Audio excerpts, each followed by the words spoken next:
E aí, voltando um pouquinho no tempo, em 2007, quando eu ainda morava na Colômbia, eu tinha um médico que era uma pessoa muito querida, né? E ele me falou, em 2005 primeiro, ele falou, olha, você precisa fazer uma cirurgia, né? Você tem uns probleminhas no útero, tal, você viaja muito, corre o risco de ter uma hemorragia no avião.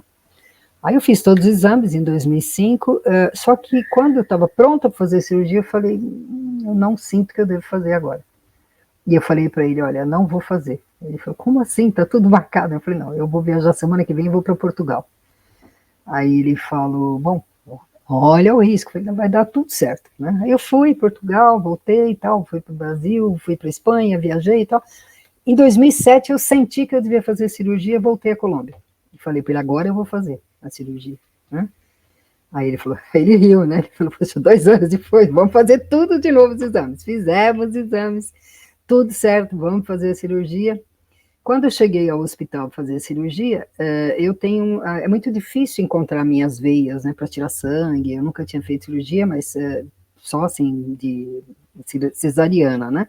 Mas sempre foi muito difícil encontrar as veias. E nesse dia, em especial, na Cordilheira dos Andes, em Bogotá, né, que eu morava, as enfermeiras todas tentaram encontrar minha veia e não conseguiram, na mão, nos pés e nada. E chamaram um anestesista.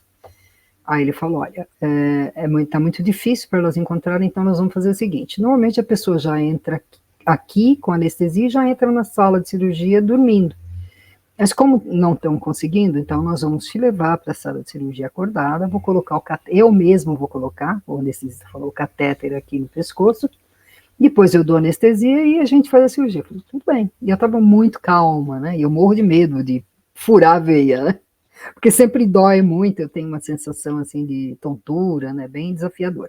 Porque a minha mãe também tinha isso, acho que vêm as filhas da minha mãe como herança. E aí ele colocou o catéter, né? Quando ele colocou o catéter e ele falou, vou colocar anestesia, eu já não via mais aquela realidade onde a gente estava, sabe? Ele colocou anestesia e eu já via outra coisa. Eu vi uma sala branca, né? Com 3 seres enormes, né? Gigantes, assim, de 2 metros de altura. E esses seres, 2 eu não via, percebia só a luz, né, deles, assim, o formato de luz, mas eles não se comunicaram comigo, e um muito próximo de mim. E eu via que ele tinha expressões muito suaves, né, mas era assim, muito andrógeno, não era homem ou mulher, era um ser muito sutil, muito bonito, né? E a volta dele, assim, era tudo em tom de um branco, parecia um tom misturado com prata, com todas as cores, a roupa deles, né? E assim, um quesinho de azul com prata e branco, sabe? E eu olhava para ele e ele me falou, você está bem? Eu falei, tá tudo bem, né? Aí ele falou assim, você vem comigo. Eu falei, para onde? Ele falou, vem comigo. Eu falei, posso sentar? Ele falou, pode, porque eu estava deitada na maca, onde eu ia fazer a cirurgia, né? Aí ele falou, pode, vem comigo, né? Eu falei, para onde, né, que a gente vai? Ele falou, vem comigo. Aí quando eu fui sentar assim, eu já me vi num outro lugar com ele. E aí eu percebia que atrás de nós tinha uma casa, né, que eu não me interessei em olhar para trás, eu só percebia. Percebia que à minha direita tinham várias outras pessoas, é como se tivesse uma pessoa e um ser junto com ela, toda pessoa tinha um ser junto com ela, que era um ser assim de muita luz e aquela pessoa, né? Eu não definia rostos, a única coisa que eu percebia é que era um gramado muito verde e as pessoas todas estavam descalças, né? E esses seres eu via essa coisa como se fosse essa roupa branca refletindo cores, né? Junto com elas. E era um jardim assim espetacular com cores que não dá para definir, né? Nas nossas cores aqui. E eu olhava aquelas cores incríveis e esse ser estava aqui, desse meu lado, né? E eu percebia ele falando mentalmente comigo, mas eu não olhava muito para lá. Eu olhava as coisas, olhava os jardins, as flores, encantada com toda aquela beleza. E eu olhei o céu estava num tom esverdeado, né? E eu falei, nossa, o céu é esverdeado aqui, né? Ele falou, não, o céu é da cor que você quiser. E eu falei, como assim? Ele falou, se você quiser o céu de outra cor, basta você dizer, pensar, que ele muda, né? Eu falei, sério, né? Aí eu olhei assim e falei assim, violeta. E o céu ficou todo violeta, né? E eu ficava assim, parecendo uma criança encantada, né? Aí eu falava dourado, né? E o céu ficava dourado. E eu percebia que ele ria, como assim, observando uma criança numa situação de, sabe, de encantamento, né? E eu ficava olhando assim, apaixonada, né, por tudo aquilo, assim, sabe, uma experiência impossível de descrever. E ele falava para mim assim: vocês têm muito mais poder do que vocês podem imaginar, né?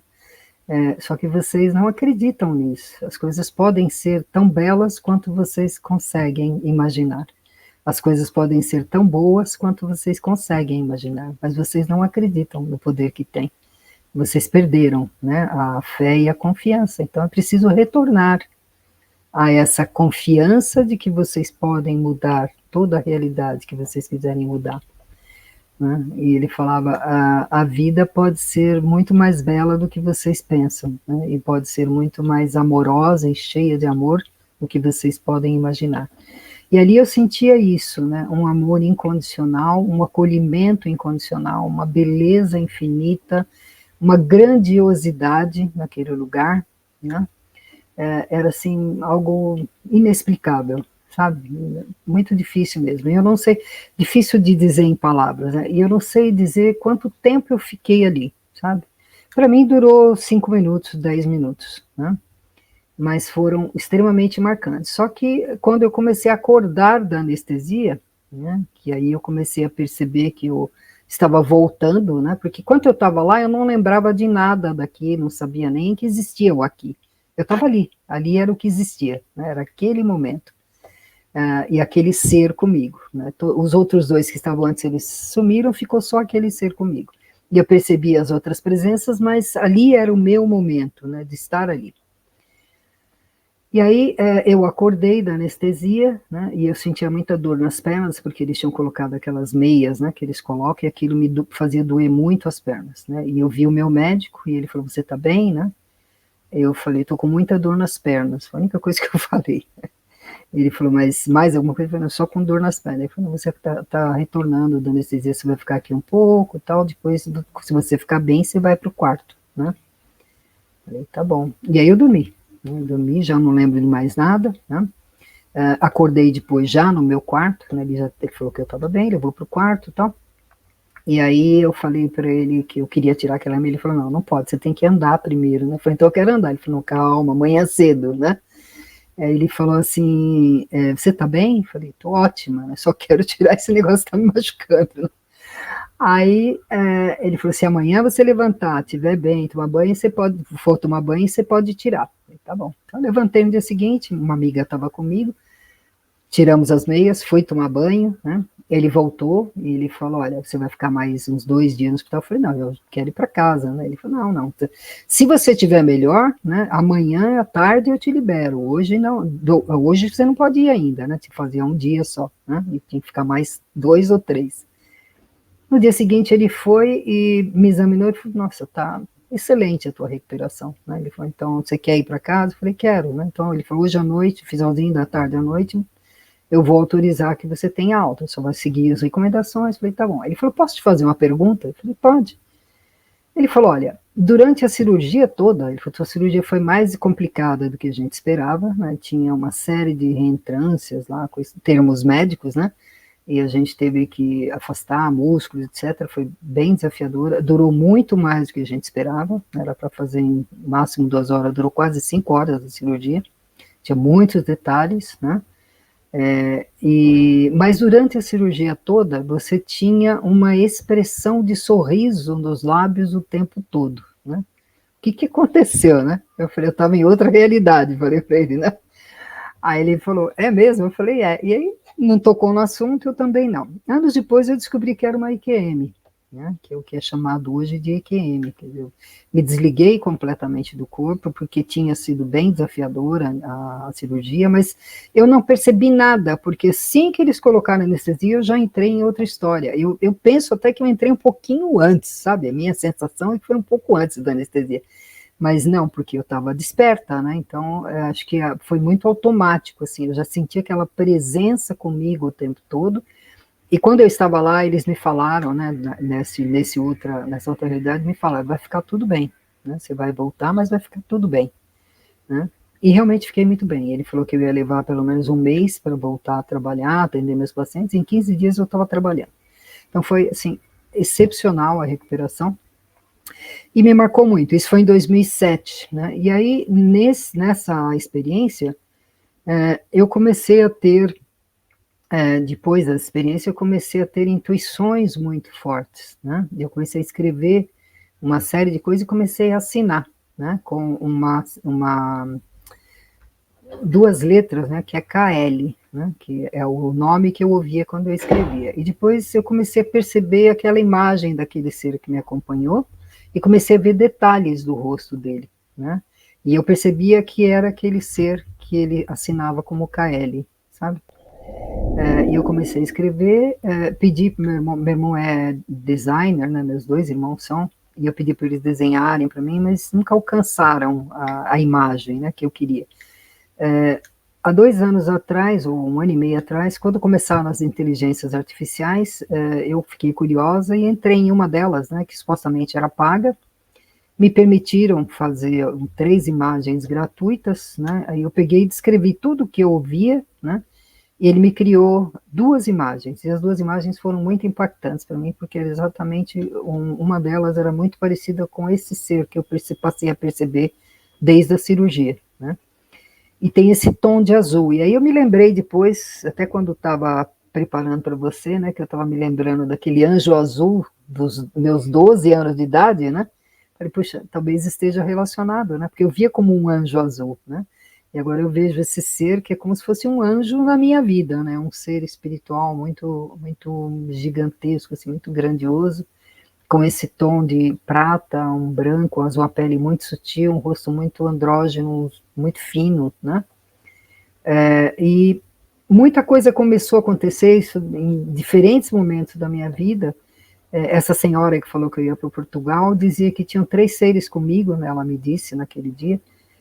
E que eles tinham uma conexão com um local, né, uma estrela da galáxia de Órion, né, e aquilo me impactou muito, né, e eu comecei a ver associações ali, né, e comentando com meu irmão uma vez, ele falou que tinham falado para ele que ele tinha conexão com Órion, o meu irmão mais novo, né, e a gente começou a ter sonhos iguais, sabe, coisas assim, né.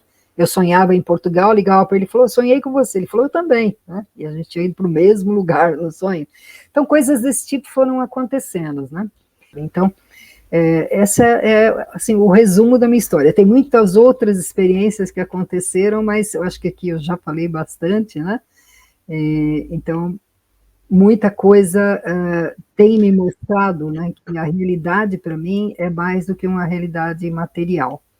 Eu tenho uma página no Facebook onde eu escrevo muito, que é o Jornada Celta, que começou pelas minhas viagens, né, em 2016, nos países celtas, mas onde eu procuro mostrar a necessidade da gente retornar o contato com a natureza, né, ou resgatar o nosso amor, porque a natureza é a parte da gente, e nós somos parte da natureza, né?